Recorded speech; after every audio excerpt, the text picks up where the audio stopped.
Good evening and hello everybody. Thank you so much for joining us this evening. It's great to see so many women in journalism regulars here and also some newcomers as well, which is great to see. And we're really pleased this evening to have Emma Barnett with us. We feel very privileged because we wanted to have Emma with us for quite a long time because she's just certainly had like a busy year or so. So I think. Really, I mean, what I think we're particularly interested in, I think is what we're going to get to, is that you're a journalist who has managed to cover so much from starting out in print, then moving into broadcast. You've done podcasts, you've done television, you've been innovative in the women's section that you did the Telegraph, and now you've written a book. So, I mean, I think you're now what is regarded as a multi-hyphened journalist. How does that feel? Yeah, the multi-hyphenated. That's quite hard to say, isn't it? Yeah. Thank you very much for having me and for doing this. You are a very busy woman who I'm in huge admiration for. It's lovely to be with all of you. So thank you for doing this and welcome to my bedroom, which is nice to have you all in and odd. Yes, it's good to have done the variety because I suppose still what's at the heart of it is that I am nosy. And I like hearing stories and getting information out of people and putting it together. But I think the radio side of it certainly has remained that huge passion because I love conversations with people, but I also love the audience and I love the listener relationship at the same time. And you get that live. And I've often in my career, certainly on the broadcast side of things, I've gravitated towards when it's live. So I like the sort of energy that anything can happen. And presumably from that, you also like the fear that comes with that. Yes, I suppose I do, which is probably a funny thing to admit. The adrenaline. Well, I have to say my opening question was going to be, what constitutes a good interview? And then we'll see by the end of it whether this has actually been a good interview. So give me your parameters. Well, I think it depends potentially on what you're hoping to get out of it as well. I mean, if you want a newsline, I always sit back the minute I've got the newsline and can enjoy the rest of the interview. I'm on tenterhooks till I get something that I feel is what I call fresh snow. There's nothing worse when you're interviewing someone that's either been interviewed 9 times already that day, or in fact has been interviewed so much in their life that you're scrabbling for the bit of snow that's never been trodden on. So that's definitely one parameter. Another parameter would be that you do ask them, not necessarily to get a newsline, but you ask them something they've never been asked before, and it takes the listener and the interviewee somewhere they've never been before. It makes them think differently about their own life or their own view of something that they are on to talk about. I also just think that the hallmark of a good interview is feeling like you're, certainly in a broadcast sense, it's different in print, but to an extent it can be the same in print, that you're earwigging in on a really decent chat. You know, I always say radio is conversation on steroids. I get to cut all the boring bits out if I'm doing my job well, you know. And sometimes friends and family, if we're at a dinner party or whatever, say, oh, she's gone into host mode again, you know, as I'm like telling somebody to move on, or they've made that point, or, you know, you really can't bring that into your personal life, I have learned. Not really, right? But that is an interesting point, though, isn't it? Because there are two quite different types of interview. You have got an interview where you've got presumably quite a tight time frame. So on Woman's Hour, how long would an average interview last for? A couple of minutes? 5 minutes? I'm very happy to say we've just been successful in actually getting the whole hour. So I have more time now. It was 44 minutes when I joined at the beginning of the year, and 3 months ago we've now got the whole hour. So I would say I've got much more flexibility with an interview. If it's going, I can keep going for a bit. It depends on the interviewee's availability, I'll just say, of course, as well. If you're doing an interview that's a short interview, I would say it's 8. If you're doing an interview that's long, I did one the other day that was 27 minutes. So it really depends on the quality of the conversation. But when you put 5 minutes or 8 minutes and you have got to get a newsline, that's much more interrogation, isn't it? And then if you're doing if you've got a 45-minute, that's a chat. Is that the difference? No, I mean, I have to say, I think, you know, the newsline thing is almost in a shorter one. Not that I wouldn't try for it, but it's not quite the same. So television, the longest interview I reckon I've done on Newsnight, because that's what I do that, you know, every Thursday, is probably 12 minutes, possibly 14. And on TV it can feel like a long time. On Yeah. radio, I'm just getting 14 minutes, I'm just getting going, just settling into it. Like what I used to do on Five Live, a typical political interview, you might not start getting the drama, the warming up, any of it till minute 10. So I don't know, in a 5 to 7 minute you could try, but that's really making sure you've asked something of that person.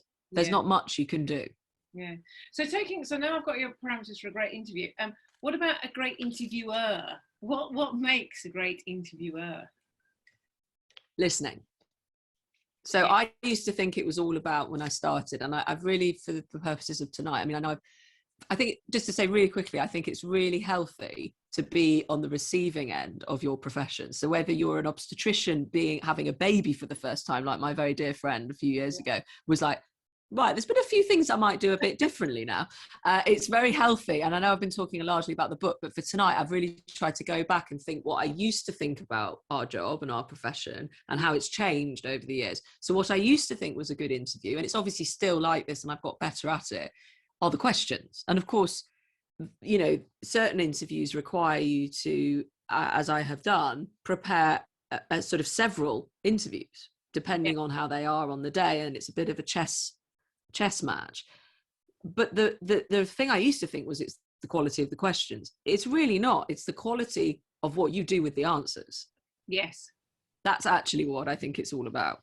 And the ability to then think and then come in with your next question. Yes. Exactly. Because there's nothing worse also to listening to it as a listener at home and hearing an interviewer who just goes from one question to the other and bounces along without ever actually taking into her. And then my third point then is what makes for the great interviewee? A great interviewee is fully prepared to be interviewed. I mean, that's an answering the question that they've actually been asked, not the question they'd like to be asked. And another point of that, I mean, that's an answer about somebody who's probably in a position of accountability. And I really would separate them from, I don't know, I did Tracy Emin the other day, and she was a great interviewee for me that day, because she was really listening to my questions. Like basically it's the other way, listening to what I was trying to talk about. And I think it's really nice if an interviewer and an interviewee feels comfortable enough to say, I don't really understand what you mean by that. Or do you mean this? You know, you sort of actually trying to make sure you are answering what's being asked and clarifying. You know, I've never been nervous about, and this was something I would have imagined I would have been more nervous about before I started doing it. I've never been nervous about saying myself, sorry, I don't understand what you mean by that. And I think trying to clarify, you know, at the end of the day, journalists are on the side of the receiving of their recipients, the reader or the listener. We're meant to be there in their corner, their advocates. So if you don't understand it, okay, you really could be having a bad day and you should have understood it. But a lot of the time, someone will be really grateful if you say. Yeah.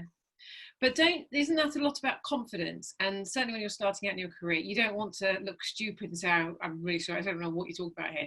But whereas you get older, do you think you become wiser and a better interviewer? Do you think you're doing better work now than you were able to do 5-10 years ago? I think, of course, I think experience helps hugely. But I also think another thing that changes, and it's about experience as opposed to confidence, is I now know what I also need from producers more. Yeah. So that, you know, it's a team, broadcasting. It really is. Like print, it's a team. But, you know, different to, well, certainly the experiences I had in print, I never had anybody helping me for an interview. I never had anybody briefing me. I never had any of that. So actually, you know, you've got producers, and learning how to play your team and who can do what and how you need what, and who you can write questions with, who you can practice with, who can play the Prime Minister and you're getting ready to do it. All these different things. I've not only got better, I know different levers now that are available to me that I didn't know existed before. And I mean, the amount of preparation for particularly some of those Newsnight interviews where you are interviewing, you know, at the middle of a massive, big political story, and you're not quite sure what they're going to come back with, and you're not quite sure whether they're telling the truth or not. You have really got to be on it. I mean, how terrifying are some of those? I actually don't feel terrified when I'm on air. A lot of people find that weird, but I don't think you could do what I do. The minute the light goes on, the red light, and it's literally, we're live.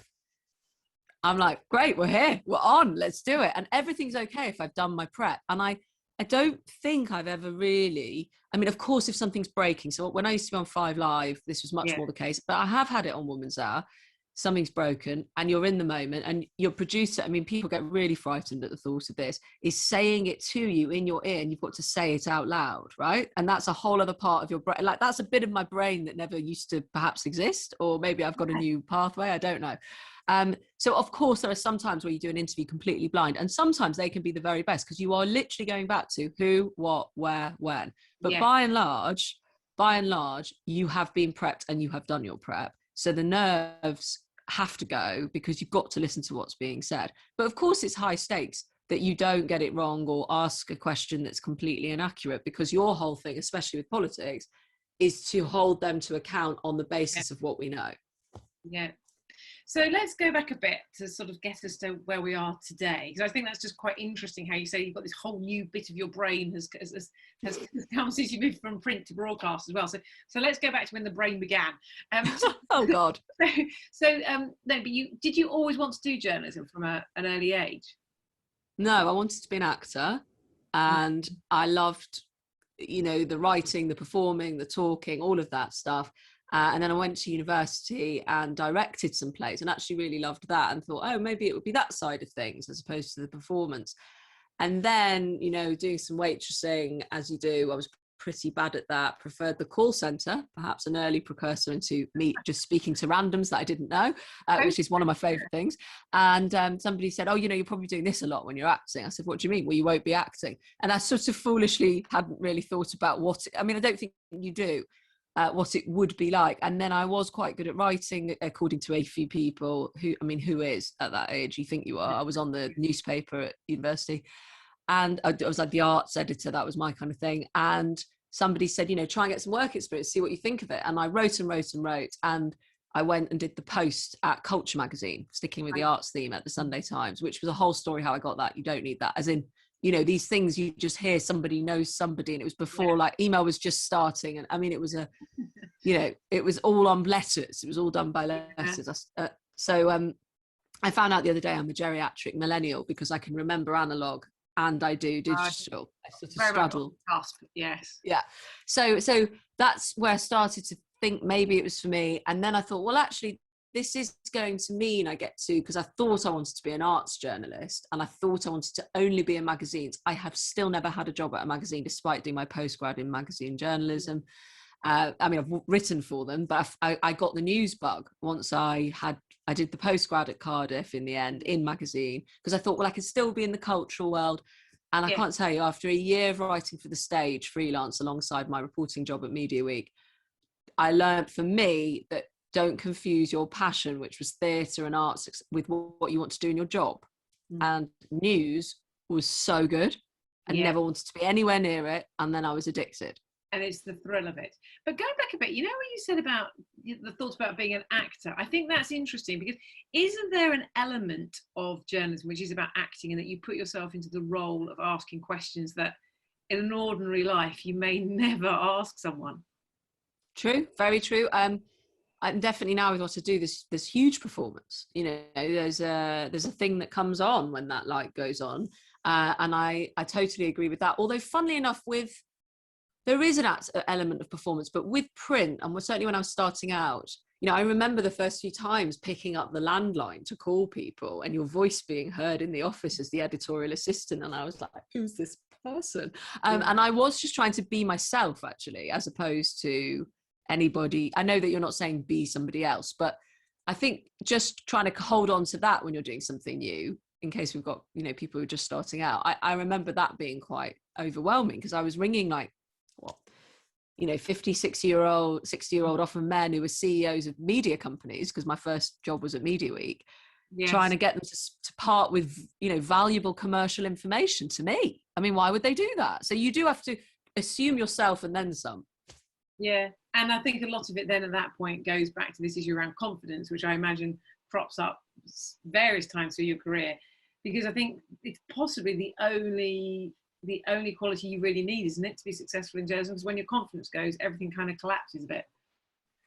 Probably, yes, but also, you're right. I think it all does come back to that, but also I just remember, certainly for news, and again, I hope this is helpful. I went to a conference, to one of my first media conferences, and there was a big spat between the boss of Sky and the boss of ITV. I think it was the commercial bosses. And I sort of watched this and I thought, how will I know what's the news line? Because I don't know these guys or like their world. I mean, I could write up in a creative writing way this lovely stat. Yeah. But nobody wants adjective. They just want what happened. And I sat there, I was like, what's the line? What's the line? Will someone tell me the line? How do I know the line? And I remember not understanding how anyone knew the line. And then I thought, well, the most interesting thing was probably this or this. And I have to say, the thing I do the most in my life still is I come off an interview. What was the line? What was the line? How can we sell it? Who could we give it to? And that's it, and I learned that literally week one. So yes, it's about confidence, but it's also about your nose telling you what's the most interesting thing and then going after. And I think that can get lost as well a bit in so much noise going on everywhere that actually what is the line can sometimes get lost, can't it? And then it's just really focusing on something that's that simple. So then you went to then you were Telegraph, and I think it was there. So I think you possibly made waves there, really, because you revolutionised really how they did a lot of their women's content. Would that be fair to say?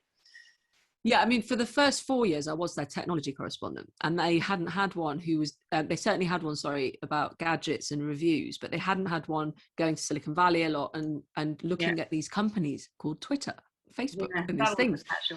And it was a very interesting moment to go and do that for them. And, I remember having to write for the Telegraph print audience, the average age of which was quite a bit higher than obviously the digital, to Twitter, the microblogging platform, so I was always having to explain things. And that was actually a good discipline. And then while I was there, I was sort of, I'd done the beat 4 times around the block, each circuit, each conference. And then I thought, I think we could be doing better for women. And I came up with the idea to launch a women's section.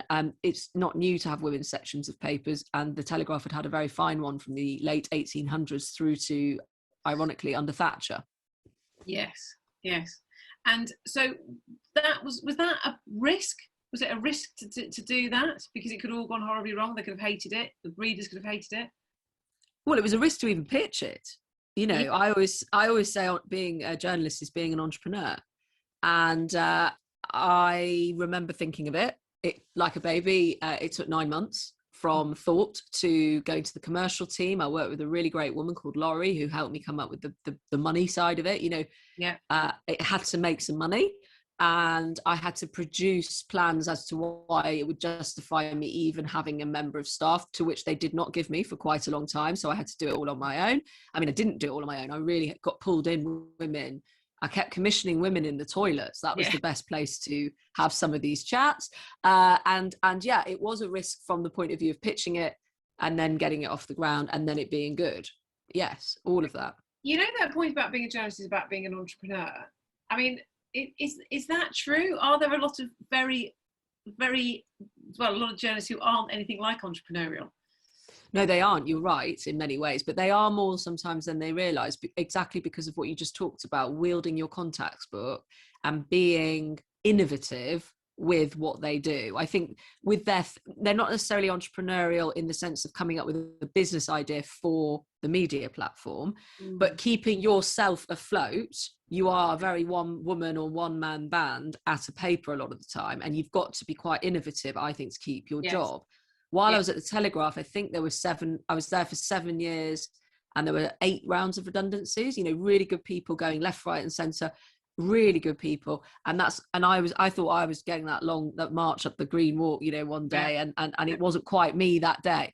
But I was always expecting that. So what I think has changed, and I'm sure I'll probably get a question, I think maybe there was even one just starting to come in, about making the change from newspaper to broadcast, is I felt I had to be really light on my feet because the industry was crumbling around me. So that was a conscious decision that you sort of thought, right, I need more strings to my bow. It wasn't that you just sort of floated across into broadcast. You actually... So no, I meant the women's section was actually me thinking, how can I make myself indispensable for a little while longer and continue to... I needed a new beat. I think it's very healthy. I think the FT does this. Certain newspapers move you around. Yes. And I was done with where I was. And I think often what can happen is people get done and then either they don't move and get very frustrated, understandably, or bored, or they move into management and maybe they're not quite ready for management, or maybe they never wanted to be an editor. You know, some people are not good at that, and they're certainly not good at management. We'll have all experienced that at some point. So I wanted to stay with writing and getting involved, and I wanted to learn new things, and that was why I did that. Broadcast ended up being an insurance job in many ways, but not how I began it. It began because I was asked, because I was, you know, enjoying my beat as tech, to come and be a talking head. And I loved it. I loved it. You could just go on, have a chat. Yeah. Loads of people would hear it or see it or can't get in touch. And I was earning my air miles without realizing it. Yes. And so it wasn't such a big leap when you came to take it as a, so, but how different then for people who are in print and are considering broadcast, how different are the disciplines? Well, if you're going to be a presenter, I think it is quite different versus a correspondent.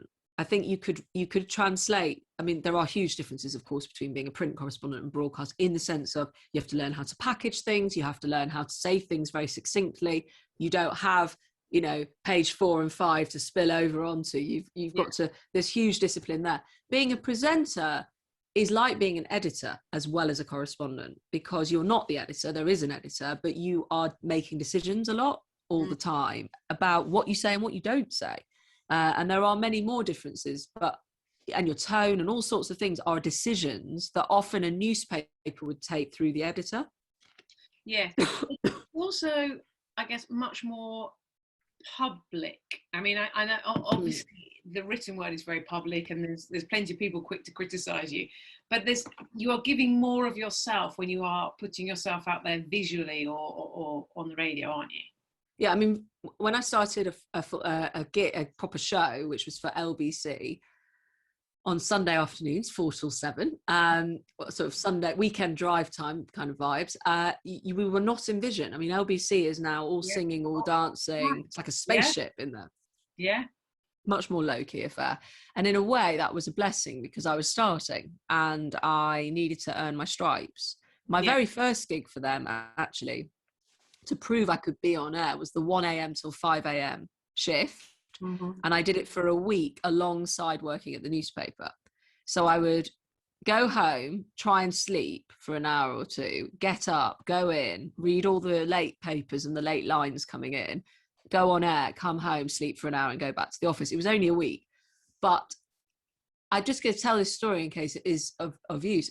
Broadcasting, there are no adverts at 1 o'clock in the morning, really. There are one news break an hour, and there are no guests and no callers. No. Well, there are lots and lots of callers if they want to talk to you. But if you're a new person and you've picked a dud subject, you will be talking to yourself for a good 40 minutes. And as an only child, you know, I've done that a lot of my life. But if you want to talk about the most scared I've ever been, it was doing that shift the very first time. I was absolutely petrified. I can't tell you, the first time I opened my mouth, I drew blood from my hand. I dug my nail in so hard. And then it began. And luckily I picked a good topic. I picked a banker. It was about religion and assimilation and culture. There was something going on that weekend. The second topic was about women reclaiming the word slut, because we just had slut marches through London. I can still remember who called. I mean, I can remember nearly everything about this experience because it was so visceral. And I floated out of there at 5 o'clock in the morning on cloud 9. I thought I had discovered something no one else knew about, and I loved it. I felt like it was where I should be. And that must be a great sort of sense that you think, yes, this is where I belong, and then to make the next step into that permanently. And then from now, you've written the book, which I think it'd be good to talk about, because we're going to go to questions in about the next 5 minutes or so. But I mean, the book is fascinating, isn't it? And I wonder how much of the whole, I mean, obviously your experience with endometriosis and your whole experience with your periods and the hatred that you've had for your periods has been quite a big part of your life. had this book then, as a result, been building up since you started your periods? Was it something that you thought one day, I am going to get this out there? Do you know what? It's a really great question, because I've not been asked it, but also I know. I went on Sky News. I used to do a show called The Pledge, and I did it with Nick Ferrari, the broadcaster, Rachel Johnson, June Sarpong, and the former footballer Graham Lasso. And we used to pick a topic each week. And one week I picked menstrual leave, and I happened to be menstruating. And I just looked down the barrel of the camera and said, I'm menstruating right now, and it really hurts. I mean, Nick Ferrari collapsed, didn't he? I mean, he's a good mate, but he looked like he vomited it and ingested it back in. I mean, but so did the women. And then I thought, what? And this went viral, and then loads of people came up to me in the street going, it shouldn't be an amazing thing that you've done this, but it is. And I was like, were you conscious when you did that? Did you think, oh, I really am maybe perhaps breaking a taboo here? I sort of knew it was breaking a taboo, but didn't think it was that bad. I really didn't. And that's probably shows you how comfortable I am about it. But their reaction, I thought, oh, hey, this is, and you could see the TV camera like zooming in on everyone. This is good, a little bit of drama. And I thought, well, I seem to be the only one who seems to be all right about this in British broadcasting people, like maybe I should do something with this. And I kept thinking, oh, I'll do a show. And then we did a study and we've got more numbers coming in. And then I got diagnosed with endometriosis at 31. And I had been thinking my periods were awful my whole life. I thought I'd made it up. And then I thought, do you know what, I'm going to do something. I mean, something wrong here. If someone who gets answers for a living has been fobbed for 21 years, couldn't have a baby, everything was going wrong. I was limping around like an old woman. I'd collapsed a lot. I was ill on air a lot. Everything was wrong. I really can't sort of stress how bad it was. It's not about endometriosis. I'm just grabbing it in case I've forgotten it. It's not about it's not about that. There's a little bit about that, there is, to explain myself, but it's actually more about periods being this kind of untold part of women's lives, and there's a shy hunger to talk about them. There's lots of funny stories that we don't share, but there's also lots but there's lots of reasons why women are walking around. There's a study I quote from the NHS in there, thinking women and pain go together like bread and butter, that we don't get things solved. And that's not our fault. There's a whole systemic issue. So what happened was I thought, I think there's something in this. And I looked into it, and I felt it was the only book that was calling me to write it, because I had no to write a book, and I have no desire to write another. So you will know something bad has happened if you ever see I have written another book.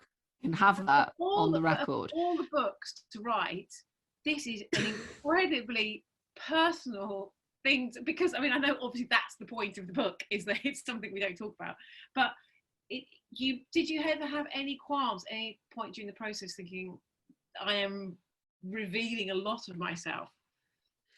No, because I think a period should be utterly unremarkable and not that personal. I really do. I think that they are a hallmark of a monthly part of our lives, for quite a long part of our lives. And they can mean all sorts of things to us. And they can provide, I interviewed a guy who simulated having a period for a month for BuzzFeed, for a week, And he had a beet juice pack dripping into his pants. He's an American guy, very BuzzFeed, very viral. Yeah. And he said, hey man, like this should be as normal as talking about getting wood, right? And I was like, yeah. And he was like, it's a lot of effort. I kept leaking. Like, how do you remember this? Like, there's a lot going on. And I didn't even have the hormones. I'm like, Yeah. So, and Gloria Steinem's essay from the 70s, where she said, if men had periods, they'd be like, I'm a 3-pad kind of guy. And they'd be bragging on the side of the street. They'd be like special sports products. It would be sponsored. I mean, it would be a badge of pride. There would be free sanitary towels everywhere because they wouldn't have just made loo roll free. And the more I read and researched and the more I spoke to people, I was like, there's another chapter. So there is a lot about me at the beginning, but then it becomes all these other stories that I didn't know. It's an incredible things, like the line about Fitbit didn't even mention periods, or the menstrual cycle wasn't a thing until really recently. And 12 years it took. Yeah. 12 years. I mean, it's just completely extraordinary. Or my favorite fact I learned, it was so many. One of them was, that break you have on the pill to have a fake bleed. Yeah. that was invented for men by men in Catholic American society, because they didn't want the men to know who were married to Catholic women that they were taking a contraceptive. So they put a fake bleed in that you do not need to do. I felt really guilty for running my pill back to back. And there was no reason to I mean, lots of people did, I think, loads. feel good. Oh yeah, no, you're back now. But do you think though that society's at a point where we are prepared to break that taboo? I know you would like to, but do you think we'll get there? No, I don't think we're there yet, but I think we're much further along. I think we are, and I really hope we get there a lot quicker. It's very easy, and this is a sort of bigger point, to feel that where you are is where everyone is, in your echo chamber. Yes. No. I mean, we stuck a giant sanitary pad on the side of a building in London the other day on your Twitter account. It's and hilarious. and obviously there was some great responses, but there were also some over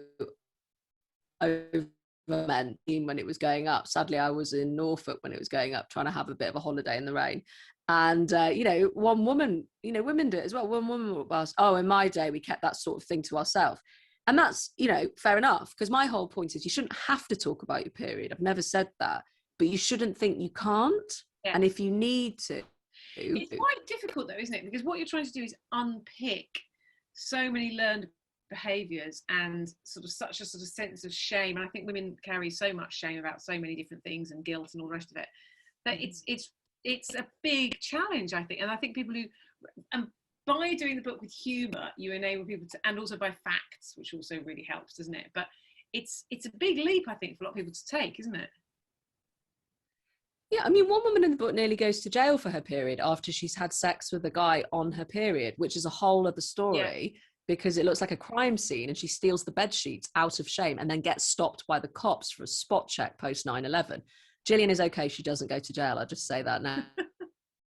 Really considering whether she should be done for basically what looked like a murder scene in her bag over admitting that she'd happened to have had sex on her period and overreacted herself with how embarrassed she was. I mean, I spoke to this woman. She's real. It's a true story. I was like, a great story. It's a brilliant story. But I think that's it. It's like layer upon layer of shame and embarrassment and awkwardness. How long is it going to take for that to go? I think humour is a good friend. I do. I think you start small. I think if you live in a house with people where you've literally hidden your sanitary towels and tampons and moon cups or whatever else, that you've hidden them like they're class A drugs, just take them out, put them in the main toilet cupboard, start there, try and talk to someone who you spare the blushes of. Yeah. I don't know. Yeah, it is. And you could start small. Yeah, but do you think as well, I mean, there's been an awful lot of talk recently. They used to say that the menopause was sort of the last taboo, but actually even the menopause has been spoken about far more frequently in recent years than periods, isn't it? I think an interesting thing with periods, and I talk a lot about religion as well in the beginning of the book, and the cultural periods were hijacked by business. The only people who spoke publicly about periods were the people making money off our periods. Yeah. And I'm not saying there's not good to have options, but our periods should never have cost money. When they made the laws around soap and toilet paper, jokes aside, period from time to time, there were no women in the room when they made those laws, those hygiene laws.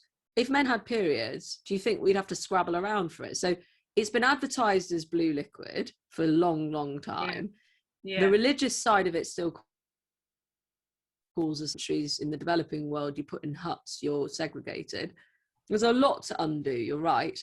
But there's a lot that I think women are starting, even in the countries where this has been happening and it's still happening to do with religion, are starting to fight back, are starting to say, I'm not unclean. This is the process from which we all hail.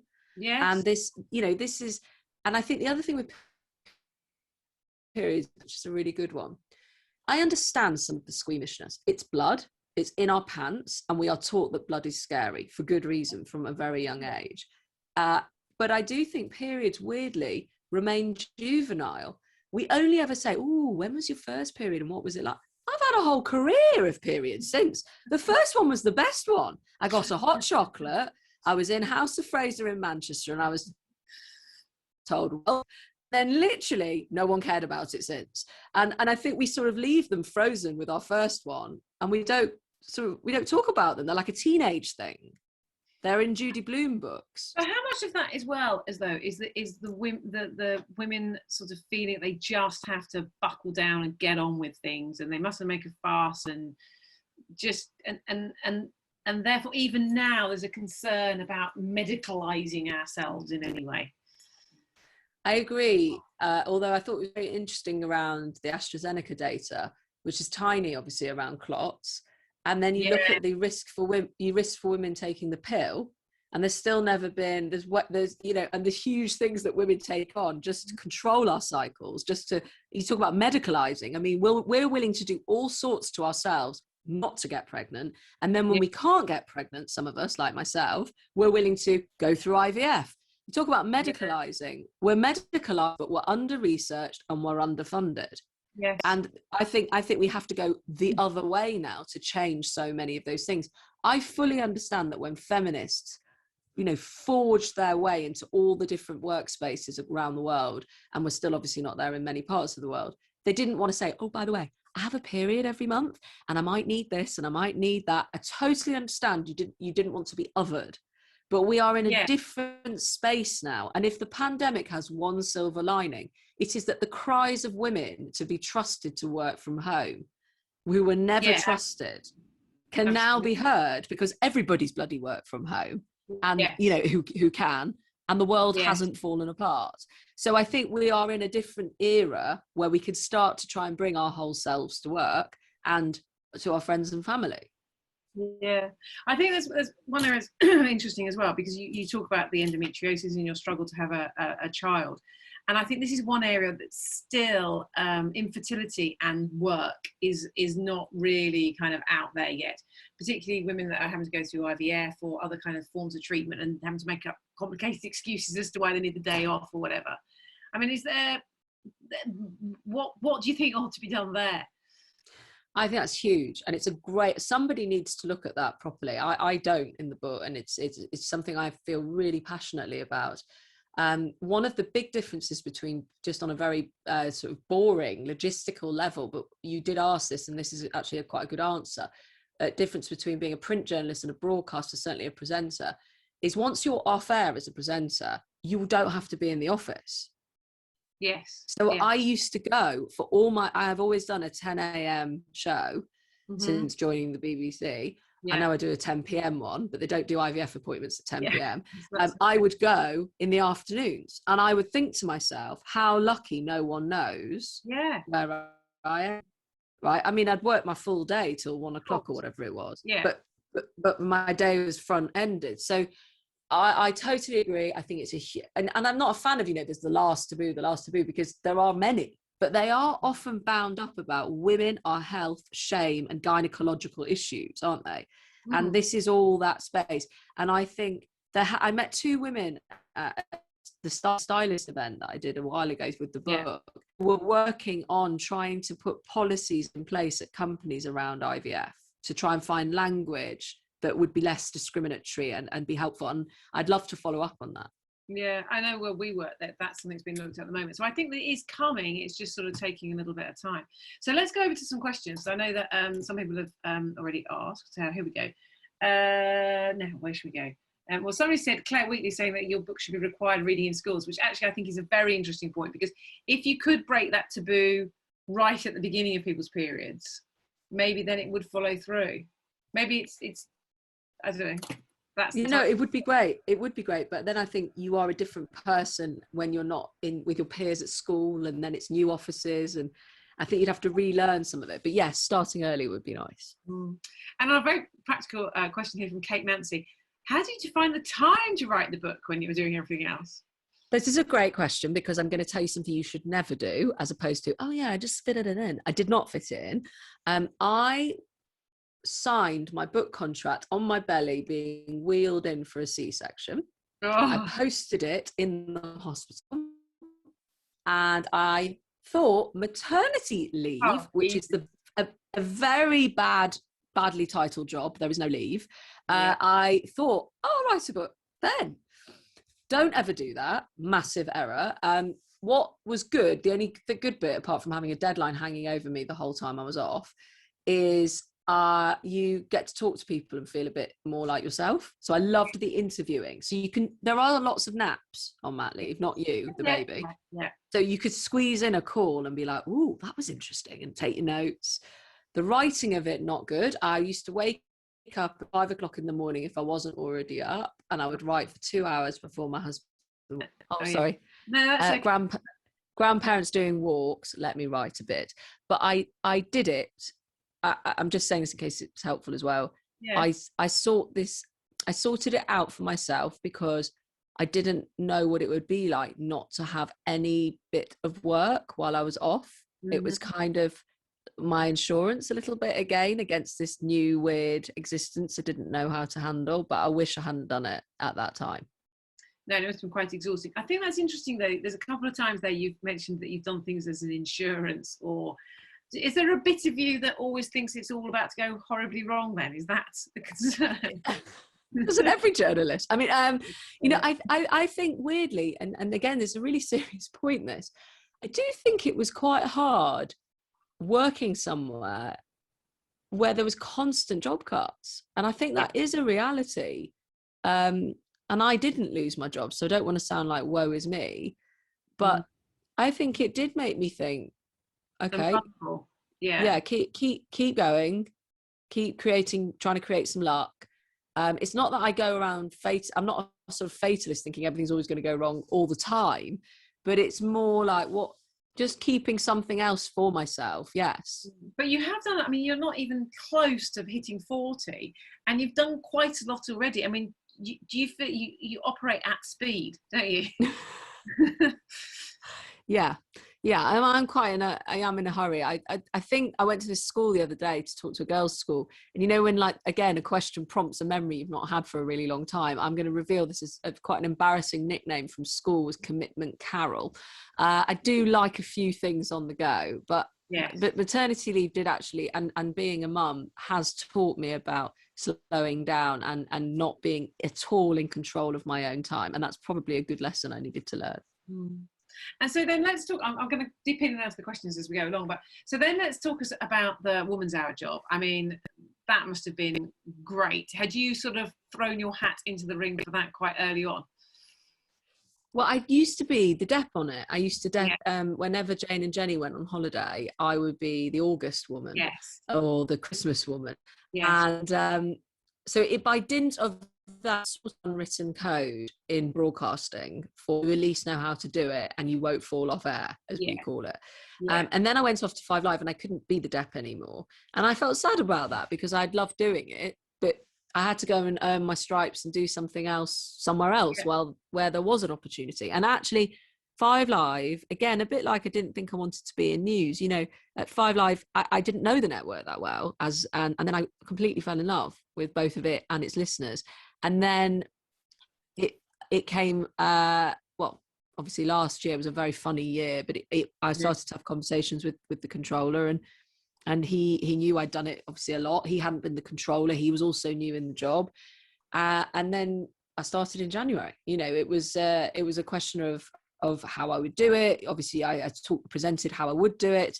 I had quite clear ideas, actually, having had my own show, how I wanted to do things, and what I thought we could do with the space. I also really wanted the hour. You know, all of that's played a part. And started on January the 4th. Big shoes to step into, though. It must have been, well, was it terrifying at the beginning, or did you have quite a firm, confident idea where you're taking it? I didn't find it terrifying because I knew the audience a bit from standing in. So it was really good to have stood in. But I would never be arrogant to say, I knew also, having done a show at 5 and having my show was relaunched halfway through my time there, that a radio show is never about day one. You know, it grows. The listener has to get to know you. They have to trust you. It's a relationship. So I put myself, you know, I put myself under less pressure in some ways because I'd gone through lots of things at 5 that taught me it wasn't going to be how it was going to be even 6 months down the line. And I was really excited, if I'm honest. I was really excited to do it. I'd known I was doing it for a long time and I was ready to go and do it. And it is one of the most prestigious jobs in British broadcasting, isn't it? It's, you know, but you brought a very different kind of tone to it as well. I mean, and you know, I think Kate Mancy here says, she says, I'm sure listeners like me love the fact that you're outspoken on air. Does it ever cause friction for you though with your bosses? No, I think you have to be you if you're going to do radio. That, I mean, some people might have a persona, but I can tell, you can ask people I work with, I'm very similar on air as I am off air. I mean, hopefully that's coming across now. Yeah. So, you know, when people meet me in the street, and it's really nice, lots of people come and talk to me, you know, they're like, oh, you're the same. Oh, it's just like you off the radio. And I'm like, yeah, because it's the same. Yeah. You know, unlike acting, I think I have to be the same because it is how I am. And I think different interviews require different things. And I'm never going to not go into the different gears. And I think being women, because we're talking to women in journalism, you know, the one thing I would say is there can be an expectation that certainly on Women's Hour as well, you know, you've got to be a certain way, perhaps, and this way or that way. And I think women can be hard, women can be soft, women can be funny, women can be serious. You know, we are many, many, many things. And I read the archives. I love going back in time. Never think you're the first person to do anything. The show's 75 years old. I read every single bit about its first 30 years before I started. Always do your research. The most two incredible books I found. I read the transcript. I read about the first time they got real women's voices on the air, like they'd never done this. And it was the best time after the war, reading about people having to make do with their rations, live with their mother-in-laws, all sorts of things were in there. It was a gold mine. Yeah. I mean, you say in the book, I think you describe yourself as something like one of nature's confronters. I think you said a line like that. And do you think then that is what works for you in your style when you're interviewing people, or will you tailor your style to the interviewee? So this is genuinely how it panned out. You know, that some people say, oh, you've used the word Rottweiler about me, all these sorts of things. If you actually listen to me, I always know who's listened to me and who hasn't, in terms of who writes something about me or even, you know, gets in touch. I can always tell who's listened. And, you know, you'll know I do all sorts of types of interviews. But my political interviewing really took off, and I still remember sort of the moment or the time it sort of did was when it was the height of Brexit, just after the referendum. And I did study politics at university, so I'm not going to pretend, I just didn't care about politics. I did, but I was never a political journalist. I never worked in Westminster. I never had a lobby pass. I didn't speak the speak. I didn't have the parlance. I wasn't friends with a single MP, and that is still the case. Because I have to keep a distance with it. And in fact, I can't be friends with anyone I interview. That's just not how it works. But why I say all of that is I remember, and going back to something else I said, somebody was on from Labour and they were telling me the Brexit position, and I genuinely was hearing the words and I just did not understand what the man had said. I was like, but you've just said this and then you've said this. And we went back and we went back and we went back. Anyway, the producer counted up afterwards. I think it was 8 times I asked him the same question, but it wasn't deliberate. Yes. The minute it's deliberate, I think you're trying to be a persona or it's not real. Yes. And so I would say my style, as it's now being called sometimes, is genuinely born of frustration. Yeah. So, but would you say you're quite quick to be frustrated? Can you, have you No, I think I'm quite slow. Yeah. I think I'm trying to, there's a good, but it's not frustration because I think my question's important. Often I'll see the same questions coming through. The best gift in the world on live radio is a text message console. You don't have it on TV. You can very quickly think where you're going is where the audience think the problem is. And then someone will come in, especially if it's an MP. I mean, used to love these moments, especially on 5 Live. Someone from their constituency will tell you exactly the problem with whatever they're talking about. Yeah. And then you've got somebody from Bury in Manchester in Greater Manchester going, well, actually, that's not what he said about the bus when he was running for. So I love detail. That's where I'm a real geek. I will read, the deals. I will read the reports and I will get into that. And I will go quite slow if time permits. The problem comes exactly early to your point when you're in your ear, the minister's got 2 minutes left. Yeah, he's trying before to he's whip got through to it. go to Yeah. Radio 4 or whatever he's going. So let's talk about that point about, I mean, do you feel that women are held to different standards to men in the way that they interview and the way they do their journalism?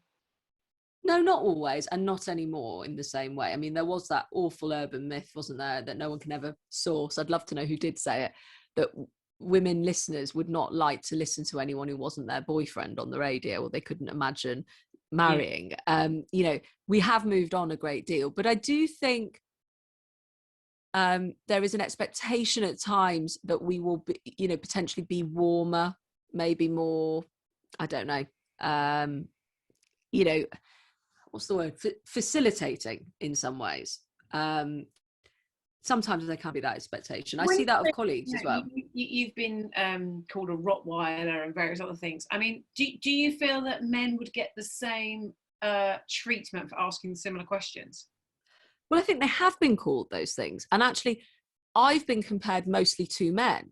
I always notice that I'm compared to Paxman, to Humphreys. Yeah. Like, I find that interesting, that I can't just be me, or maybe compared to a woman. Mm-hmm. So that, I find that just as an interesting thing. So what, men are called that, but are they then potentially judged by some people as in a negative way for being called that? Maybe not as much. But I don't. Quite a lot of sort of hassle, haven't you, really, for over various interviews? I mean, does that bother you? I mean, the hassle's in the eye of the beholder, right? If I didn't have, first of all, I don't think you'd still have a job if there was a problem. Yeah. And secondly, I would say that, you know, I remember getting the results of the general election, of the exit poll, I should say, when I was hosting the election programme on Radio 4, and you go into the room and there's a few of you that get it, you know, it's all very secure and you're not allowed to leave the room. Yeah. And I remember that was the moment I realised Twitter died. So not only did Labour get the worst results since 1935 in the last election. Yeah. I mean, the Tories won so well that if you had just been looking at Twitter, and I follow all sorts of people. Yeah, you wouldn't have known. Yeah. There's another question which is sort of at the other end of the interviewing spectrum, which is Danae Brooke is asking, if you're interviewing somebody when it's a very difficult, very sensitive subject, and she's mentioning that you said you did one interview last for 47 minutes. How do you encourage people to talk to you about very personal, very sensitive issues? So they're not the sort of things where you can be direct with your questioning. Well, I interviewed last week, which was an exclusive, Lavinia Norse, who was falsely, and that was a long interview, falsely accused of child sex abuse. And she was incredibly upset. And what I try and do, I think some people can sometimes come a cropper, if I may say this, is it's actually quite frustrating if a presenter sounds just as upset as the interviewee. Yeah. Mm-hmm. You know, you don't need your interviewer to be like, oh God, I'm so sorry. Because obviously you are, and you can say that to them afterwards. Yeah. But the role of the interview, and you could say, do you want to take a moment? There's all sorts of things you can do. So don't be scared to do that, number one. I think also make it clear to the listener or the viewer or the reader that they want to do the interview for a reason, because there can come a point, and I can feel it, where the listener might be like, why are you putting them through this? Yeah. But actually there's a reason they've come to the wicket. And I think it's quite good to help them as well remember why they came when they're in the middle of the story. Don't be afraid to go through each detail. I remember when I was younger and less experienced, I used to think, I need to get to the thing. Yeah. But people want to hear how they got there, what it happened, when they were called by the police, whatever so let it breathe and then get there. I always like to ask a few key questions if it's to do with, let's say, a loss. I did interview someone today whose niece was murdered and raped by Colin Pitchfork, who's just been released. And I said to him, how should we remember her? I always try and ask what she was like as a person, or he was like. I think that's nice. And then I often, if it's a pre-record especially, I'll say at the end, is there anything you'd like to add? Yes. Yeah, and then, I mean, do you feel that Woman's Hour is in a good position, because you seem to be pulling in some pretty good interviews as well, interviewees. There's the calibre of people coming to you is pretty good at the moment, isn't it? Is that because of your style? Or we're going to them. I mean, getting them in the door, or the virtual door, or whatever is yeah. No, I think you got to be first nowadays. You've got to try and get them first. You've got to try and get a scoop. I think that's important. And I think we've got a place. Print has a very set role, but there is something about hearing people's voice. And I think also if people are nervous of doing an interview, broadcast allows it to be in their own voice in a way that print does not. Yes. So it might be something you could do with a newspaper. I'm happy to join up with newspapers. I'm happy to work together. If they've started something, we could then follow it up. I like giving credit because I am very literate with newspapers. That sounds a strange thing, but people will become less and less so. I like to credit where I see something. And we get a lot from print. We read it, we follow it. So it's definitely, like, in some weird ways at times, a team effort as to who can get who and how you can follow it up. You'll be very aware of that at the Mirror. And do you think there's been any points looking back over your career where you think being a woman has made things harder for you? Oh, I've definitely been, as I'm sure you have, in news conferences at the newspaper where I was the only woman. I'm certainly a younger woman. I was trying to think about, if I spoke up enough at times, if I said things, maybe I didn't. Not against stuff, but if I spoke enough sometimes, But some of that was also because I was younger. I think a lot of the time I've tried to not use it to advantage per se, but I've been where it's been positive. So I think, covering politics, for instance, the way that I did before I started to get a bit of a name for myself, maybe in that area, sometimes people wouldn't have expected some of the conversations, some of the details, some of the ways that I did it, because I wasn't a political journalist. I know that women need to even out in that space. I'm sure the same is true in sport, but it's getting better. We saw the football being quite different with women being represented. Yeah, I mean, so I've tried to turn it. Yeah. There's a few people have asked, I'm going to have to finish in a few moments, but there's a few people asked the same question. If you were a woman starting out now, what would your best advice to them be? Well, I think I've used the word insurance quite a lot. Up a little if I can. I would get a specialism, even if you don't think it's, even if you don't like it that much. I would get something to call your own and make it your own. That's nothing to do with being a woman, but I think that's good advice. Well, I hope it's good advice. And I think that the sort of your 20s are all about the hustle, meeting as many people, trying to get out there, try to do broadcast if you're doing print, try to do print if you're doing broadcast. I just think it used to be so set which bit you were in. And I'd be quite judicious about social media and how much time it takes up. It's exhausting, social media, and not a very life enhancing experience. Most of the time, I just think the silent majority will be appreciative most of the time of what you've written, as opposed to the one horrible remark you'll read that might think, oh, I didn't do it as well as I could have done. And that's not to say don't take feedback, but you've got to take feedback also from people who matter. Do you look at your social media feeds much now? I do and I don't. I go through different phases. When I ask a question, yes. I mean, I'm still doing essentially a journo request, right? When I'm asking on air, and I look on Instagram. Certainly, I've done a lot around the book, and I've asked people questions, and they've come in. I think where I invite engagement, yes, I do. But a lot of the time I don't, and I certainly don't search for my name or the program that I'm working on. A lot of them trend or have hashtags associated. Because you're anxious about what people might say, or do you find it has an impact on your mental health or just your general sense of being? I used to read all of it, Alison. All of it. Well, I did. And especially during, as I say, those very fraught political years. I mean, we had 2 elections, 1 pandemic. I mean, all these sorts of things, Theresa changing to Boris Johnson, all these things going on. And I do all these interviews all the time. And some of it was very enjoyable. Not all of it's bad. Like, some of it's funny, some of it's different, some of it's like, I do think a lot of fun's gone out of Twitter, actually. Yes. It used to be quite a funny place. So I do think it's sort of changed personality, just to talk about Twitter. And it's not about anxiety. It's about use of time, being quite judicious, and it's also about, I think it, what's the word, like warping one's view of one's work. Yes. Disproportionately. Yes, and you've got to sort of put in place things that enable you to be resilient as well, haven't you?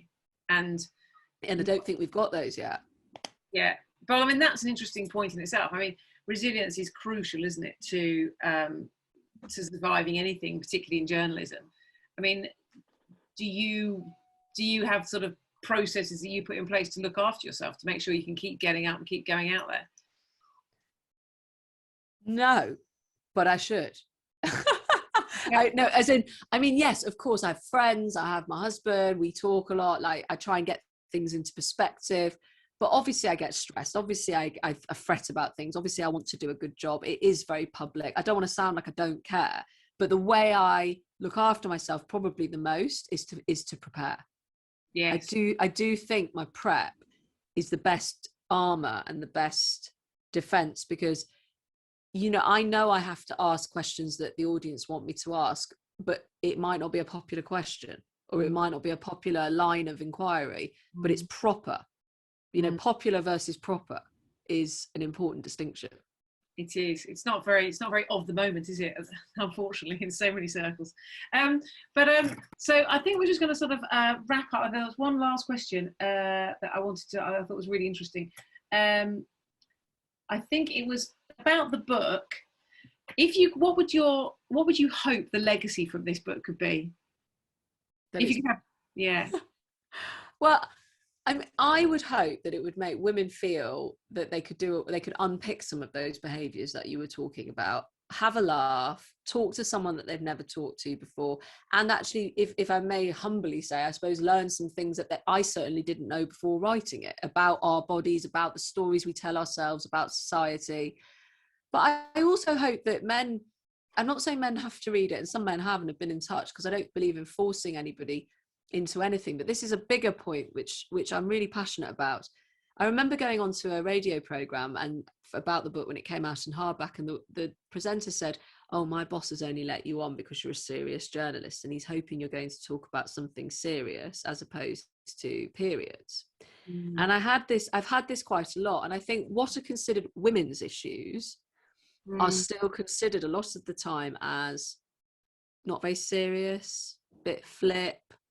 Nothing against football. There's obviously a very good women's game as well, but the seriousness with which football is talked about, yes, versus fashion, yes, and they are both pursuits of leisure.